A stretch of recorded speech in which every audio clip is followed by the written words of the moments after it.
Hello and welcome to another episode of Emergence of Being. And we're kind of centering in all about, like all of our streams kind of come around to authenticity. And today specifically about overcoming the challenges that come up that challenge your authenticity, because we all come up with that. And it's kind of I think it's part of the universe's design in that you get opportunities where you get to choose again and again and again who you get to be, or you get to choose not to step into that. So like that, we're going to be talking all about the challenges and things of that, about really stepping into your unique voice and standing in your personal power. Yes, lots going on for people, at least on my end. I don't know about your end, Hank, but it's just got a lot of people going through a lot of stuff right now. Life challenges as we face it. So, how do we deal with life's challenges? Because um, April is going to be a turbulent month, I think. It's going to be a tricky month, of energy. So, how do we deal with the things that come? Yeah.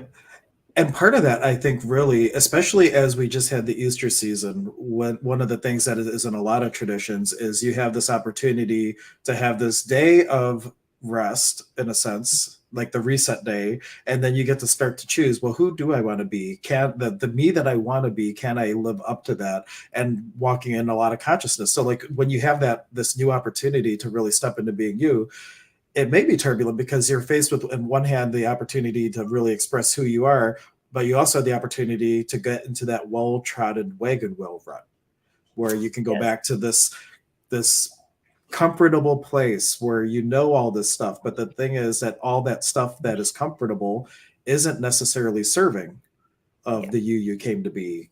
Right, right. And I think that's what a lot of today is, and the times that we're in, is to find that purpose, break out of those shells, and become the better, higher version of you. And that's not so easy sometimes. It's not a comfortable space. It can be, but it depends on where you're at and how much work you are doing on yourself. There's a lot of people are facing a lot of challenges right now. The clients I'm dealing with, information I'm getting, everybody seems to be kind of dealing with something. So I don't know what you all guys are dealing with, or if you have some sort of challenge, or hopefully not. But breaking through that and how to navigate that, really, because the mind here is where it all is. It's where all the craziness is. And I really think becoming the observer. And April is going to be a lot of, I think even towards the end of April is going to be a lot of getting out of the comfort zone, doing the things that you know need to be done, having the conversations that you know need to be had, that you have been sidestepping, because all that can cause a lot of suffering. And it's kind of a hodgepodge of stuff, I think. And being your authentic self and being honest in the best, highest, and most graceful way that you know. And that means being honest sometimes with yourself. There's going to be a lot of, with the eclipse coming, we celebrate the eclipse of, oh, it's so cool. Let's take pictures. Let's put on our glasses. But don't forget, it is covering the light. So the light, dark is nor bad nor good. It's all there. It's the yin yang. Mhm. But the light will be covered, meaning dark is going to be higher. But with that will bring more clarity. But it may be pulling up things. Don't be shocked if it's pulling up things about yourself, about others, that you're like, whoa. But it's showing you the truth so that you can handle and move on and go to the next level of Mario. I don't know. The next, yeah, Level of the game. level of the, And I will post a link in a moment. Like Zane and I last Thursday talked a lot about the eclipse from the perspective of like the Caro and like some of the shamanic viewpoints or whatnot. But astrologically speaking, just to kind of touch on it a little bit, you have the sun and the moon represents past emotion. And we're also in Mercury retrograde, which is a great time to resolve past stuff, just astrologically speaking. So when you have a conjunction of the sun and the moon in the way that we're having it, it is a full illumination of the shadow. yeah, And it is the perfect time to really ask the question, what within me holds me back the most? Or to put it another way, because it's not necessarily holding back, it's what within me do I need to acknowledge that creates the greatest contrast for me to know my authenticity, because all that shadow stuff is purposeful. Mhm. For the intended purpose. It's really it's there for you to have a contrast so you can know yourself experientially. So it's not that you want to get rid of the shadow and like negate, like you want to use it for its intended purpose, which is to create this beautiful contrast for you to really know yourself on a whole nother level. But it's not comfortable. That's the thing, is it's not comfortable at all, because we are taught, especially in the West, like, don't feel, don't act out, don't be, do what I tell you, don't be. We were taught to be human doings instead of human beings, and really stepping into that beingness isn't comfortable, because a big thing is being authentic is polarizing. Like, as I started to like get, stepping closer into my authenticity, I became very polarized. I got a lot of people repel vastly quickly away from me, and a lot of people get pulled to me. and and that's the thing with when you start to step into that space, it can be uncomfortable because of the judgments that you receive both ways. But the real trick is to remember, it is none of your business what other people think. Yes, yes. The way Dr. Dyer talks about it all the time. And I think the biggest thing with that is you will, not you, but in general, people can choose drugs, alcohol, what somebody kind of coined as the go-arounds. You find different ways of kind of circumventing that because it's not comfortable. Oh, no. Now is the time to kind of break out of that and really dive into the authentic, all part of you that's there, because it's going to create suffering if you don't. Yeah. So we're still in, I think, turbulent times. Having a discussion with somebody on this yesterday. It's just a lot of stuff is being pulled up. Like, when is it going to end? When is it going to when's the Well, sun? it never ends. It The never only ends. thing that never changes is that Is everything changes. that everything changes. Yeah. Right. But we do have So, Mike saying good morning. We have Mark saying good morning to what? his fellow Is geniuses, that a right? jail? And, and also he said, Yoda said it best, and I don't remember exactly what Yoda said, but like, it's not that the dark side is more powerful, it's almost more seductive. I don't know. It's really, I go back to, it's like really contrast, like in the Fast. Bashar says the all is the one and the one is the all, right? But the all is the one. It doesn't know itself. So this perceived contrast, this dark and light, it's really all for the experiential component. It's nor And bad nor good. It just right, is. And just is. we view it as bad, but it's contrast. It's right. Yeah. That's all it is contrast. Or in the Pakokuna tradition, we look at it as a positive and negative charge, just so like with the electricity, we had positive and negative. Neither is bad or good; they're different. It was during, like we talked about this on the stream last week too. It was during like the European, like the emergence of Christianity, that negativity and the word sin kind of got overlapped.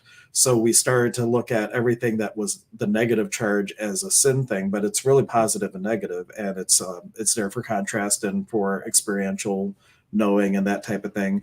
And we just look at it as hucha and sami. It's heavy and light. And based on when you're at, is what you're experiencing creating more heaviness, or is it creating more light? And if you start choosing the things that are lighter, you're going to have this spiral of upward experience. And I'm just using the word upward, relatively speaking. I'm not saying that's better or worse. Or if you choose hucha, then you go the other way. And Right. both are fine, and they just lead you down another further along the path of self-exploration in a way.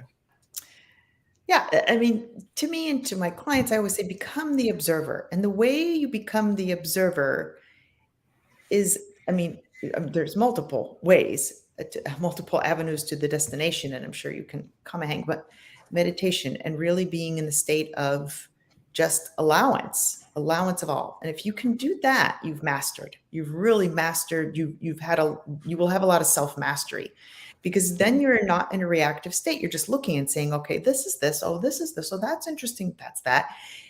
And you don't have the charge. It's when we dive into those rabbit holes of conflict, of anger, of frustration, of when you feed those little monsters, they get bigger. It's just it's all about the energy play. And what you feed gets bigger, feels heavier, feels cloudier. So if you can rise above the clouds and ride in the airplane and just watch everything down below, then the reaction and the charge isn't there. But sometimes we talked about traumas last week, right? So we have these things that are lodged energetically. So it makes it a little more challenging. But if you can clean the system, then those don't get so activated and recharged, and you are better able to be the observer. Yeah, we kind of one example I would say is like if you had all these guitar strings through you and they're representing your past traumas and there might be anger, resentment, fear, whatever, and you're faced with a modern day something like that, that vibration causes that trauma to kind of resonate.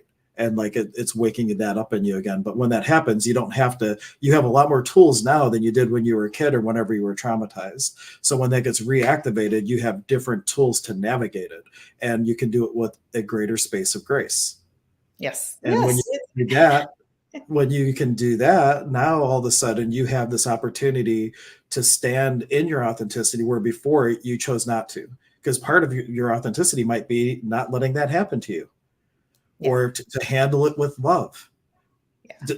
Like, and when I say love, because in one sense love is all there is, but there's like Neil Donald Walsh would give the example that there's distorted love, and I forget the other word he used, but called skilled love. And one, you might be like really holding a place of grace and compassion and everything else, and distorted love might be anger, because that, but that could still be an expression. So it's like all like elevating the responses as much as possible. Exactly. And I think I want to comment what's popping up is happiness and peace are often misconstrued. When happiness is not, and I learned this a long time ago, and when you get there, you'll know. Happiness is not this, oh my God, I'm so happy. Ah, it's not this high, high. It's a state of sereneness. You're just serene. And it's a very interesting feeling. And I've gotten there. So I know what it feels like. And once you know what it feels like, you know when you recreate it. Love is almost like this omnipotent just peace. It's not ecstatic. It's not this, what I used to think was this, I'm so happy. Like when you're in love, you're just like head over heels. So a master I follow says when emotions are high, intelligence is low. And that's what I think it's going to be a lot about. When emotions are high, intelligence is low. You don't have clarity. So when you're super angry, you can't see clearly. When you're super frustrated, you can't see clearly. When you're too in love, like head over heels, you can't see clearly. So you want to gain this just like coast where you can see clearly to really clear those emotions. Don't reach the high highs and the low lows, which the body and the mind seem to like. We're used to this high, getting high, high, and then we hit these low lows. The goal is just to really, I think, get to more of a coast and to be more at ease and at grace. Like all of our series have now built upon, okay, grace and Space of trauma grace. and authenticity.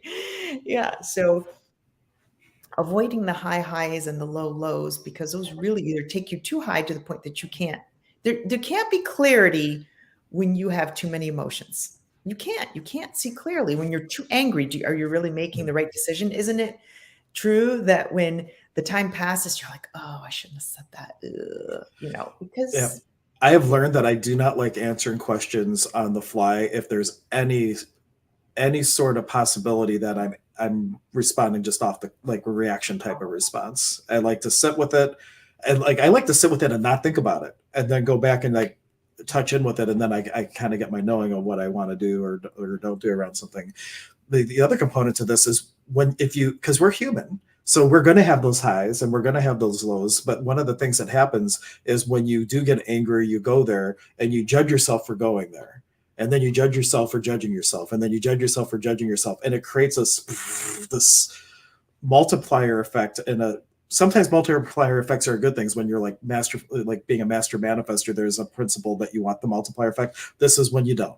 You don't want to create that. So like if the it's first and foremost yourself you have to give that space of grace to, that when you do have a moment of human, because that's what we're here for, you can just, instead of going and judging yourself, invite yourself to just say that's interesting, yep, yep. and give yourself you know a break with it, and then also ask yourself like what's underneath that is one thing, but like these highs and these lows, what do you really get out of it, and are you able to do that in a space where you don't have to have all these extremes happening in order to get like a secondary gain from it. Mhm. because maybe you get a lot of attention when you're in one of those high and low places and you like the attention. So like there's like a subconscious part of you that creates it. And if that's happening, that's just another place to look at, like, well, what in me is creating that over and over again, and how can I create that consciously elsewhere instead of unconsciously in this way that comes up that's not healthy. What are you getting out of the drama? I see it time and time again. Chemicals. I'm serious when Chemical. I say that though, like the dopamine release, like all the different things, like people that are in toxic relationships sometimes have like they get addicted to that process of Mhm, the mhm, cycles that they go through, because there's like a whole bunch of a lot of stuff going on chemically in the brain. I agree with Four that. main ones. I forget the four main. It's like dopamine, endorphins. I don't remember. Zane posted a little meme about it, and I cannot remember the other two. But there was like two other ones that are. Um, anyway, if it's relevant, I'll remember it. Those are two big ones. I think we can have addictions to multiple things, not just alcohol, food, chocolate. You can be addicted to emotions. You can be addicted to a certain emotion that is comfortable, and that's what your brain knows, and you stay there. So, what are you addicted to? What is your pattern? Yeah, Mark is and then commenting. what's He's that? Yeah, Mark is he's talking about intermittent fasting, and having an empty stomach is absolutely empowering. You know that what I would think, this Mark sometimes makes like a joking comment that actually has like a real cool nugget of gold in it. Like being in communion with your body really is empowering. So like a lot of people think their body betrays them or their body isn't doing it, but like your body and your being, when they're in communion with another, and Mhm, intermittent fasting can help with that. It really is an empowering thing, because it brings you to like the space of congruency that you can manifest a lot greater if you've had the car having a good tune up, like it, and it can run better. So like the mhm. intermittent fasting is one way to raise your vibration, have a more clear and potentially more clear intuition and different things like that. Right. When I remember, I will never forget when I did my last bodybuilding show, my carb depletion was so low. People are like, you look so frustrated or angry or sad. I'm like, I'm not. I was in pure elation. I actually had a separation of having my soul in control of my body. It's a feeling that I cannot even describe, but you get so tired because you're so depleted. I literally could not mount anxiety. Even if I got angry, it was very short. It was like a snap. And I could actually watch myself doing it. It was really bizarre. So, yeah, when you get to that point that you gain control and you don't give in to the body, and fasting, I think, can be one of those ways. And I think Hank can attest to that. Your soul has control, and your mind is clear, and you have the clarity. You have control. It's Yeah. really a phenomenal feeling. I remember there was a time when I do that master cleanse, which they also call the lemonade diet. And I do not advocate people doing that. It's very extreme. So just be clear as I mentioned this. But I did a 40-day one at one point. And there was this moment where I looked at everything and it felt like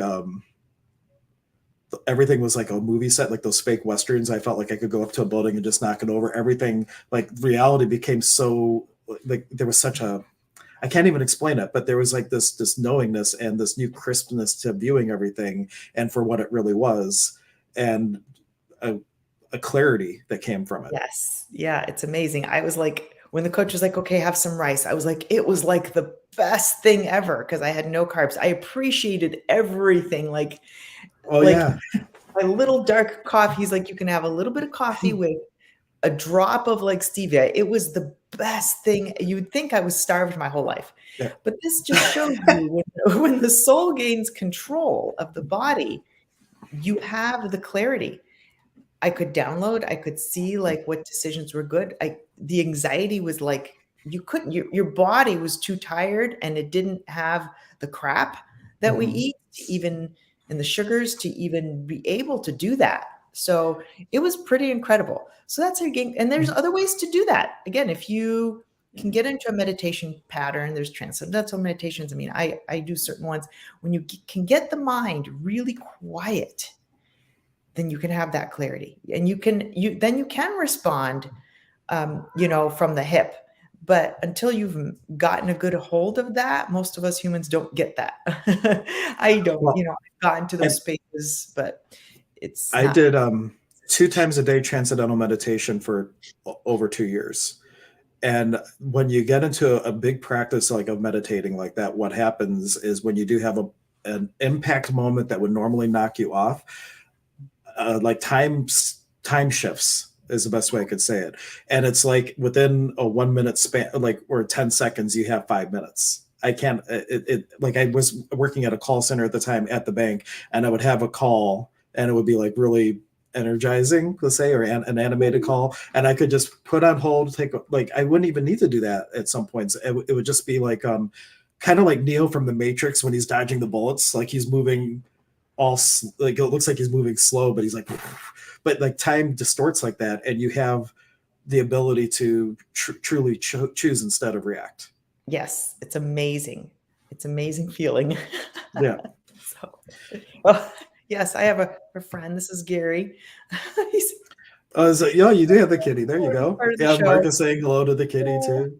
And for you all watching, if you have a particular question about where you struggle in your life with stepping into authenticity, stepping through a challenge and maintaining your authenticity, uh, Mhm.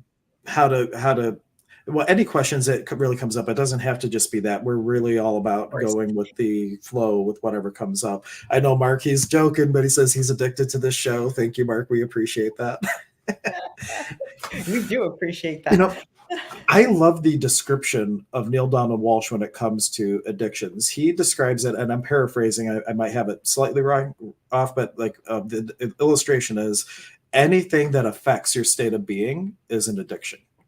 And so, like, if you miss someone, and like someone lack of someone's presence like puts you into a depression, that would be an example of a situation where you would be addicted to somebody. And that's where like enmeshment in relationships can happen and things. If you're meshed with someone and they're away and your identity is based on their presence, that is an example of like an addiction type thing, or codependency. But it gives an example, like if you go to an ice cream shop and you want chocolate, and when they say they're out of chocolate, you go, "Ah, how's that possible?" And you're kicking the counter and flipping off the cashier, and like it ruins your whole day. And the idea is like, if I can't have chocolate ice cream, I don't want any at all. That's an addiction. Versus, no, you don't have chocolate, no problem. I'll take vanilla. That's a preference, and it doesn't impact. So like, really start looking at your life. Like, where are you being knocked off kilter? We all have them.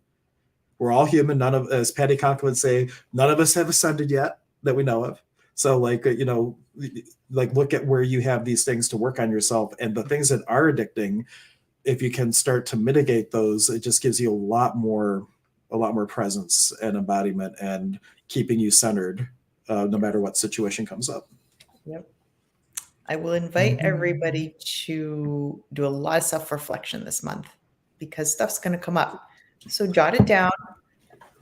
When you're laying, like, sometimes, I say lay in bed and look at all the things that went right. Look at all the things that could have been handled differently. Do some self-observation and look at what are you addicted to? What are your patterns? What are your repetitive thoughts that you think about over and over and over? And those are the things, that's where your energy's centered. So if you think about, I got to fix the washer day after day after day after day after day, and you're not fixing it, what's behind all that?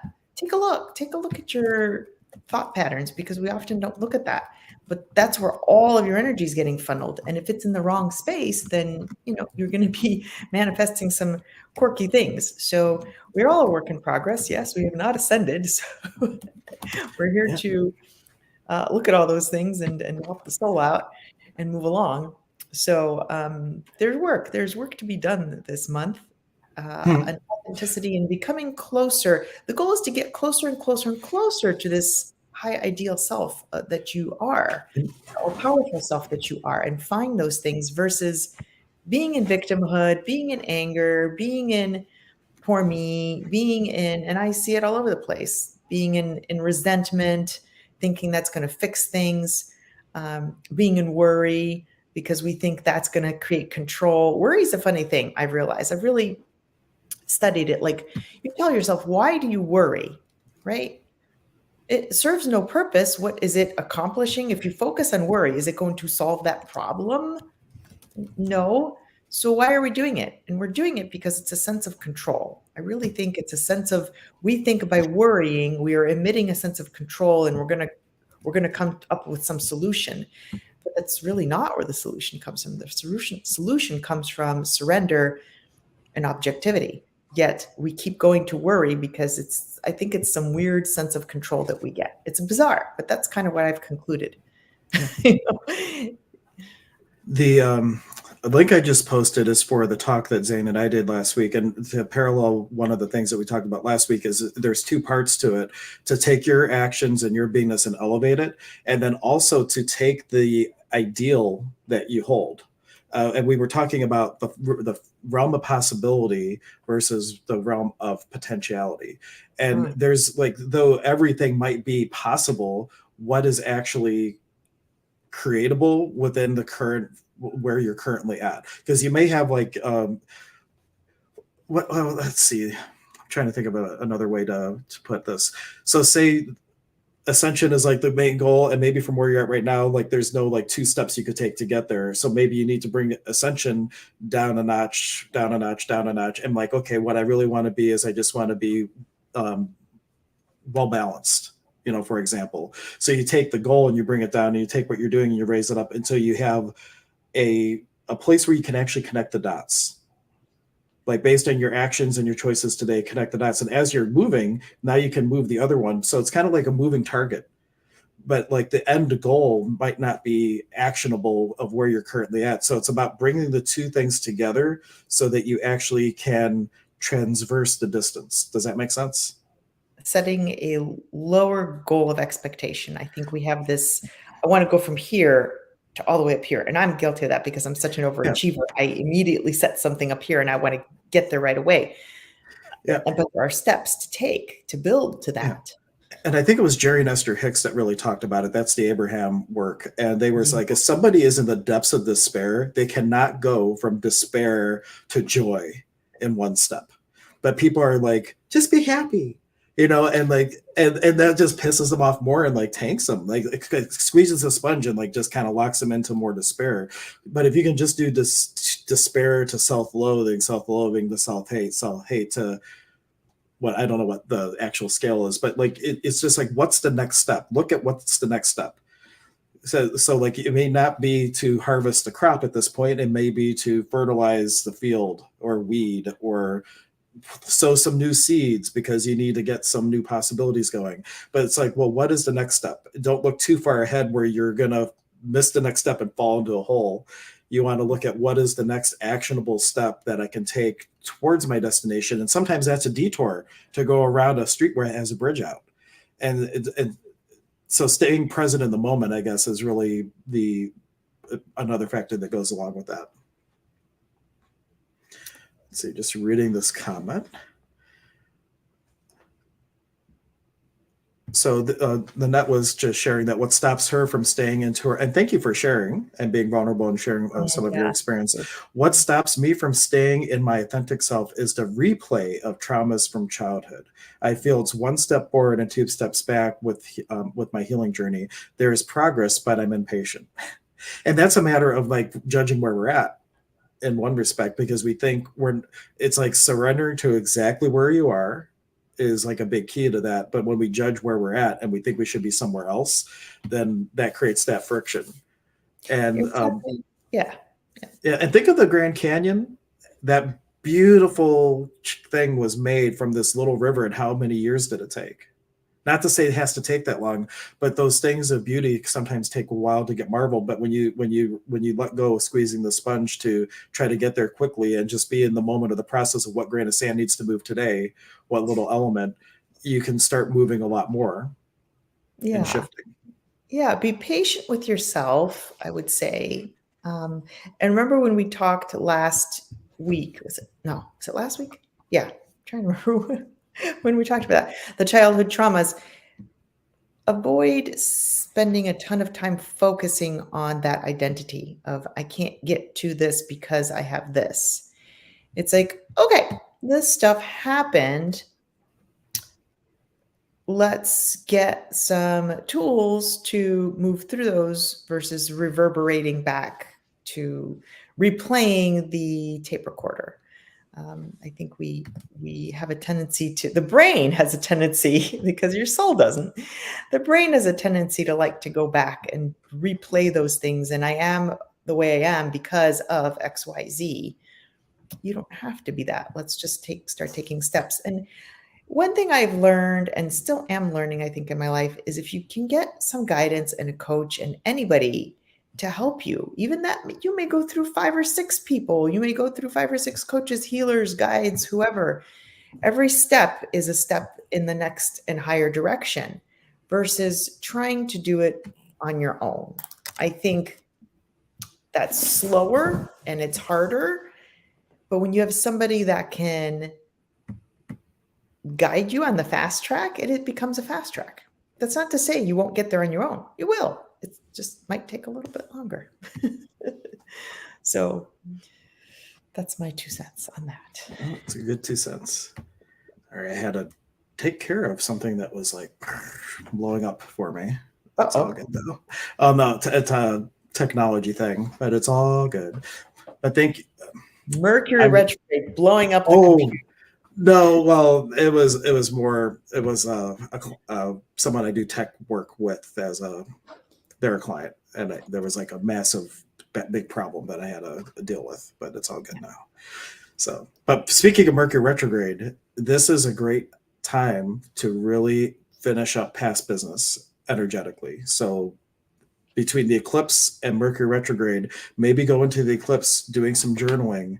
What are the things that hold me back the most from being authentic, and kind of putting that out there? And then when the eclipse happens, enjoy it, but also set with what am I not seeing?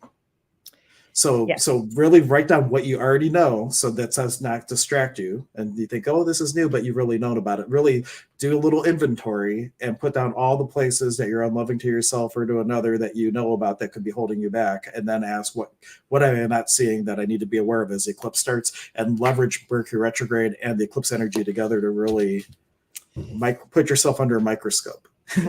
Yeah. So that's why April's going to be a little tricky, because we've got a new moon. You've got the old moon the full moon has left. You've got a new moon. You've got the solar eclipse, super powerful. And I think there's going to be, those two things, don't forget, are going to create upheaval. So sometimes I have clients who are like, it's been a absolutely crazy day. And I'm like, well, wait, you have the tools of the energy. Everybody else does not. So just be an awareness that they are not aware of what the full moon's doing. It's the full moon. The new moon, full moons, all those moons pull up all the stuff that you have going on. So if you can flush your system, it will pull up all the good. If you have a bunch of stuff going on, it's going to pull up all the stuff. And that's why, places like psych institutions or and ERs are in an upheaval. Yeah, they're lunatics for a reason. Lunatics. Amplifying what is in the person. Yeah. For those of you who don't know, I used to work, I mentioned already on this stream that I worked at a call center at the bank, and I noticed a trend of some really crazy calls, and it would always happen on the new moons. And I had like a whistle blowing in my ears. I had people I had to call the police on. I had all kinds of like really crazy stuff. And I finally started taking vacation. Those days I did not want to be anywhere near a phone and taking those calls. I'm like, that's enough. So so just remember, it's about 2 to 3 days before the full moon, new moon, and 2 to 3 days after and during. So you're gonna just be aware that if other people are acting extra nutty, don't get mad at them. Be an awareness that it is pulling up within them all the stuff they got going on and all your stuff. So the more you can be in some self-care time, in some peace, and spending time in meditation to flush and clear all those things, then you will be in a better space. Because if you have good, it's going to amplify the good too. So if you feel fantastic and magnetic, and it's going to turn up the volume on that. So whatever is there, it's going to turn the volume up. Yeah. At the end of the day, this is the saying that we often go to: energy flows where your attention goes. What do you want to focus on? The solution or the problem? Focus on the problems, get more problems. Focus on solution, get more solutions. And what are you going? the other question is, in addition, what you're focusing on is what energy are you maintaining? What space are you holding? Being the highest vibration of that as you can, and really just come into congruency with what you're being and where you're focusing, and thought, word, and deed. Like when I talk about congruent manifestation, it's one of the classes that I teach, and it is about having a vertical alignment of body, mind, or body, mind, spirit, soul, however you want to look at it. I like saying body, being, and beyond, because we are so complex. We don't even have words for most of what we are. We just know the little tip of the iceberg of really our potentiality. And then in this world, you have thought, word, and deed, and then where you're doing it, and timing and all that kind of stuff also goes into it. So when you have all this and this lined up, it can create some congruency, and that's when you have the experience of being a master manifester, and things like magic happens. Life path and soul path line up and really, really create something special. Yeah, that's really the key, is just if you can line everything up, you can have the mind body coherence, then you don't need anything. And then it comes easily. There's no need, there's no wants. It's just you're in full body potential, you're in full potential. And so self-mastery is the really the course of life. The biggest course that you are in is self-mastery. Yeah. And the other thing is, you could do all that, but if you're not willing to receive, it doesn't matter. So also working on your receiving, because we're really taught we are raised to put out more than we take in by default, because we're in the economy we're in, and just the whole corporate mindset. How can I get the most out of this person and put the least into them? We're kind of taught the same way that we put out. We're taught to put out way more than we're bringing in. So really sit with, like, if I were to be the master manifester that I truly could be, what would it also take for me to receive that which I'm choosing to create?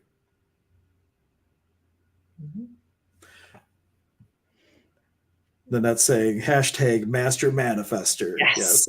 And Mark brings up a good, like, we're talking about a lot of things. KISS, keep it simple, stupid. So boil it down. Like, we talked about a lot of things today. All you really have to hone in on is, what one little thing could I be and do now? And then do that, and then do the next thing, and do the next thing, because you can get bogged down if it's like, well, there's like 50 things they talked about that I need to figure out how to do them all at once. Like, no, just pick one thing. What can I be and do now? And you do that, and then you do the next thing, and do the next thing, and the next thing you know, you have traversed the whole span that you were trying to transverse, and you're on the other side. And then you do it. Then you do it easier. Go ahead. If you don't know what that is, because like, well, I don't know what that is. What is the thing that's pinching you the most? Look at the emotion. What's the thing that pinches you the most? Yeah. And I brought this up on Zane's stream. I wonder if I still have it. Here we go. And also realize that it's way easier to let go than to hang on. So look how much energy that guy has taken to hold on to that weight. So what weight are you holding on to, and how much are you feeling that is like part of your identity? And with that, if you lose it, you'll lose yourself. Like, really sit with it. Like, what is so vital, valuable, and real that I'm hanging on to this? And if I were to just let go, I would soar in my gifts and have an entirely different life. And look how easy it is. That's all it takes. We believe it's hard. Yeah. But is it? Yeah.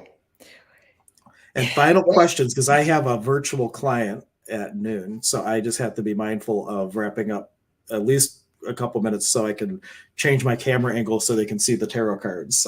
Because I do online tarot readings. If you ever are interested, I do Tree of Life readings. You can find out about that on my website, and you don't even have to come to the office. I set the camera so you can see the whole spread. And actually, here's a little overlay of that. You can see how I do the little overlay. You can see the cards and everything. So shameless plug for what I do.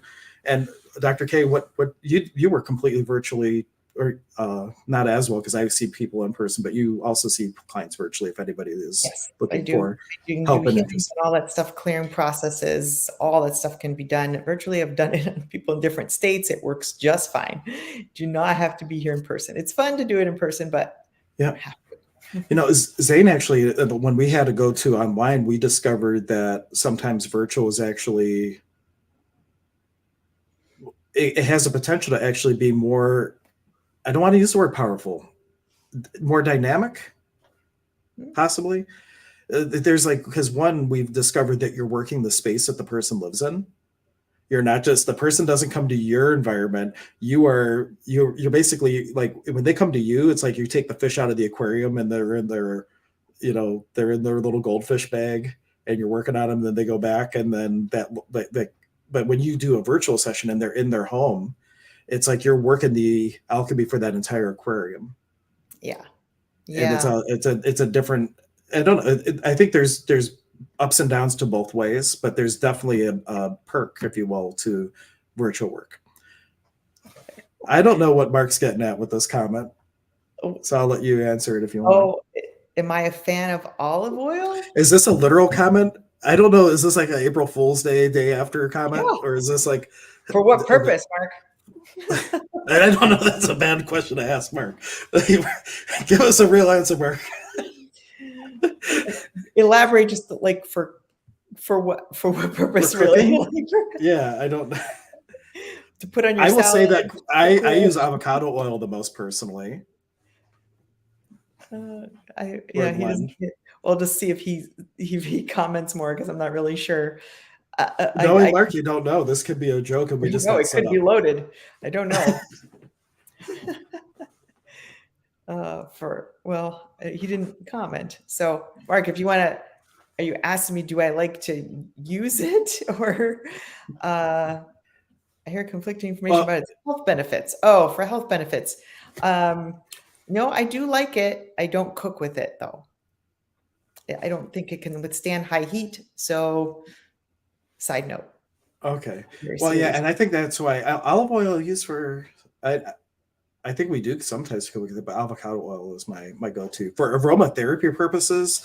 A blending of oils is really good, and olive oil can be included. But what we find with oils is if you're using it for topical application and you're making a lot at once, some of the oils will go rancid in like 12 months or whatnot. So you like the oil itself will go bad before the essential oils that you put in it. So if you're doing any sort of blending, like jojoba oil is a botanical wax and doesn't go bad. And so like you're better off for skin applications picking something like that if you're making it in bulk. If you're not, then it doesn't really matter. He drinks a shot a day on an empty stomach. The only thing I will say about olive oil is a lot of it is not 100% olive oil. So if you're trying to get this stuff here in America that's Italy based, it's not. You actually have to get it from Italy. So when they make it and they say it's pure olive oil, it's kind of not. There's a lot of other fillers in there. So just do your research on olive oil. There's a brand, I think it's California. It's more authentic than I think all the other ones that are on there. They're saying they're from Italy. They're mixed. They had a whole documentary on this where it's actually about this much of pure olive oil from Italy, and the rest of it is like sunflower or whatever else they mix in there. So it's not pure. So they don't have to put that on the ingredients list. That's weird. I think they get away with it somehow. Yeah. That's disappointing. It is disappointing. So don't get the foreign-based ones unless you are importing it, or you get it from, an Italian-based store like a Gallucci's or something, where I know that they import it from Italy, so it's fresh. But yeah, other than that, there's a lot of different oils, so I'm not opposed to all of it. Anyway, to wrap up that question. But any last minute, I guess, comments, questions, things we can help with. Yeah. Mark was just saying a lot of doctors have different opinions. But opinions are like a-holes. Everybody has one. So you're going to find that. And here's one of the weird things, like when you look at Bashar's work and talking about parallel realities and everything, like there's no guarantee the reality that Mark is experiencing is the same as me, is the same as Dr. K. So in some respects, you really got to just make what choice feels lightest for you. You do. Because got a different algorithm. Everybody's got a different opinion as to what they think is right. I may not even be right with the things people ask me. I do my best. You have to really take that, listen to your body, listen to what you feel is right, and let's move that back and forth and see what feels right. I think that's. And when you're buying it, go in and ask your body, like, is this the oil for me? Because even between olive oils, like I know someone was even going Easter shopping and they were asking the question, like, which Easter ham to get, and it was one very specific one, not the other one. So like what like even of all the bottles of the same brand, really ask like which one has the vibration that is going to, like, A, is olive oil it, and two, which bottle, and like really just be fully present for every choice you're making. And Mike is making a great recommendation: bless your Yes. food. Love it. If you bless Yeah, your food, if you clear it, it's going to have its best effect on you. You could, I'm not saying go out and eat Snickers bars. That is not what I'm saying. But there are yes, people that are that clear in their body that they don't get affected for whatever reason, like some other people. Like there's, I think, a lot of things at play. There's genetics. There's a stress, I think, is the one of the biggest things that I harp on. If you're super happy, then I think you can get away with smoking. I'm not advocating smoking, but yeah, there's people that are just inherently in their heart such happy people that they just don't have the effects that somebody else that yeah. is so unhappy and depressed that is puffing away. They just don't seem to respond. It's very interesting. Yeah, the belief really affects that, you know. Yeah. And are you doing it because you've been told to do it, or are you doing it because it's really like you have a communion with your body and your being, and you know what serves you and what doesn't serve you? Because if you're coming from that place, I think those are the people who are smoking a pack a day and they're 110, Yeah. you Yeah. know. And it's Are like this, drinking and they're yeah, fine. or whatever the 100. case is, and they're just doing what they do, but they're doing it from a place of authenticity. If you're doing it from a place because someone else told you what you should be or shouldn't be doing versus what your own knowing is, and that's what the whole conversation is about, is getting clear Mm, on what is and what isn't actually serving you. my And for God. me, smoking definitely doesn't serve me. Right.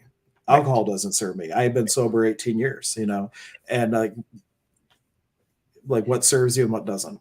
And on That's that note, I have to get set up for my camera. okay. So, All right. but thank you all. We will be back next Tuesday, and we'll play around if this time works or if we want to do earlier.